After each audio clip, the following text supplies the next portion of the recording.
Halo penonton Cokro TV, berjumpa lagi dengan saya Karen Poru di Suara Karen. Kali ini saya akan membahas tentang kasus perundungan atau bullying terhadap anak di Tasikmalaya, Jawa Barat yang berakibat maut. Dada saya terasa sesak ketika mendengar, membaca, dan akhirnya menulis narasi ini. Sangat marah dan kecewa karena kejadian seperti ini lagi-lagi terjadi. Korban F, anak yang baru berusia 11 tahun ini bernasib sangat malang. Apa yang terjadi padanya adalah hal yang terkutuk. Dia sering dibully, dipukuli, dan pada akhirnya dia terpaksa melakukan persetubuhan dengan seekor hewan, ya kucing. Anak-anak yang membuli dia, memaksa dia melakukan persetubuhan dengan kucing. Direkam dan disebarluaskan melalui media sosial. Ya Tuhan, sangat biadab. Korban F sangat depresi dan tidak mau makan dan minum berhari-hari. Sampai pada akhirnya mengeluh sakit di daerah tenggorokan dan akhirnya merenggang nyawa. Kasus perundungan kepada anak kerap terjadi di sekolah, di lingkungan bermain. Maka itu anak-anak yang masih di bawah umur tidak boleh luput dari pengawasan orang tua.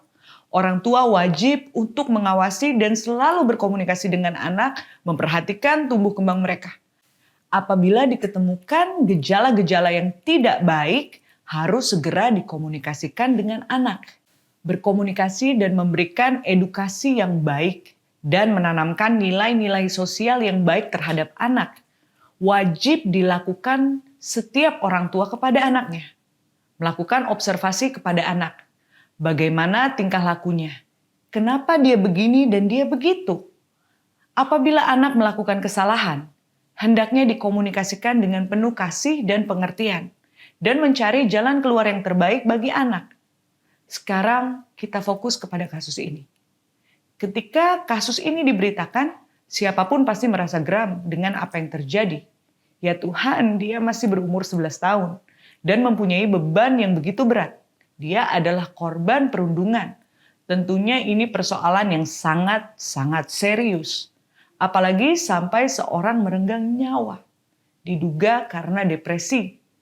Bertambah berat lagi, korban adalah seorang anak yang harus dilindungi, disayangi, dan mendapatkan semua yang menjadi hak seorang anak. Sejauh ini kasus ini tidak dibawa ke meja hijau. Tidak dilaporkan kepada pihak berwajib. Orang tua korban sudah menerima permintaan maaf pelaku dan orang tuanya. Dan berharap kejadian ini tidak terjadi lagi. Ya, memang itu adalah hak orang tua korban untuk memaafkan. Betapa mulianya jika bisa memaafkan. Coba kita berpikir dengan kerangka yang berbeda. Memaafkan itu baik adanya. Namun, jika saja kasus ini dilanjutkan sesuai hukum, akan baik juga. Anak-anak pelaku perundungan harus direhabilitasi dan orang tua mereka juga harus berproses secara hukum. Bukankah tindakan seperti ini adalah sikap lalai dari orang tua? Bagaimana mereka tidak memperhatikan tingkah laku anak-anak mereka sehingga menjadi anak-anak yang tidak bermoral? Sebagai orang tua, mereka harus bertanggung jawab dengan hasil didikannya. Kalian sudah lalai mendidik dan lalai mengawasi anak-anak kalian. Para pelaku dan orang tua semuanya harus direhabilitasi. Dan apabila bisa dijerat hukum, itu baik juga adanya supaya bisa memberikan efek jerah. Pelaku perundungan juga diancam dengan Undang-Undang Nomor 35 Tahun 2014 dengan ancaman pidana penjara paling lama 3 tahun 6 bulan. Dan atau denda paling banyak 72 juta rupiah. Kemudian ada pula Undang-Undang 11 2008 yang spesifik untuk pelaku perundungan cyber atau cyberbullying yang dapat dipenjara paling lama 6 tahun atau denda maksimal 6 miliar. Bagi para pelaku kejahatan yang masih di bawah umur maka tidak diadili seperti orang dewasa pada umumnya. Para pelaku di bawah umur diadili sesuai dengan Undang-Undang Nomor 11 Tahun 2012 dengan sistem peradilan pidana anak. Hal yang paling mencolok dari sistem peradilan pidana anak adalah ancaman hukuman tindak pidana yang dikurangi setengah dari ancaman hukuman yang berlaku pada orang dewasa. Pasal 79 ayat 2 Undang-Undang Nomor 11 Tahun 2012. Hal ini berarti ancaman hukuman maksimal pelaku bullying di atas 2 tahun 8 bulan.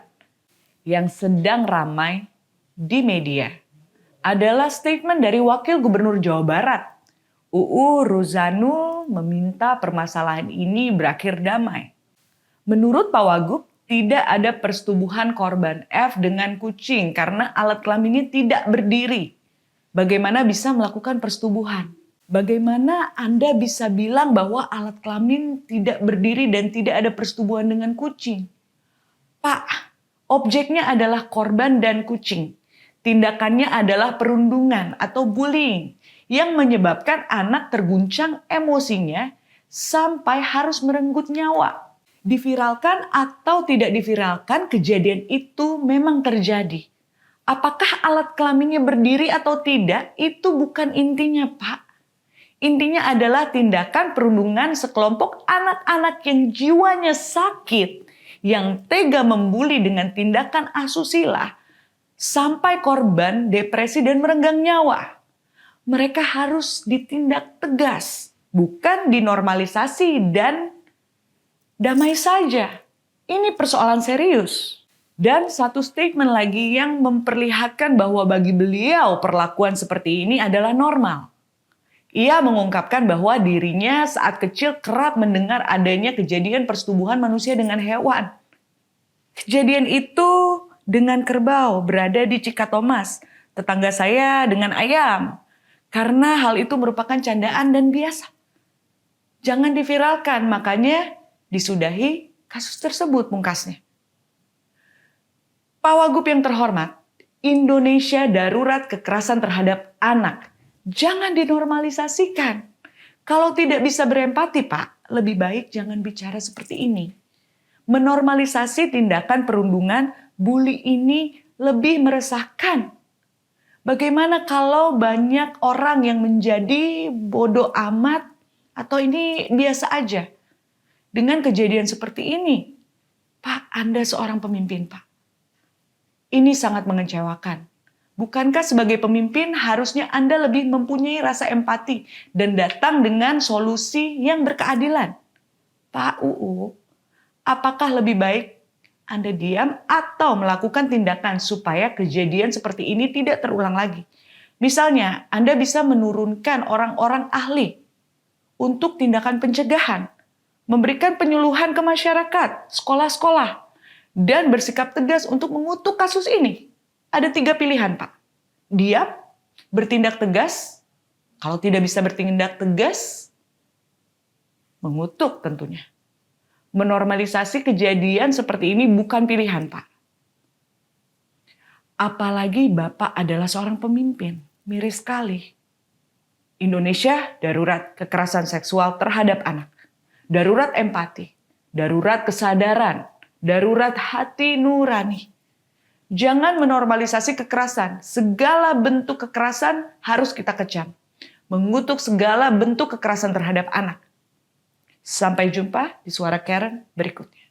Stop violence. Speak up.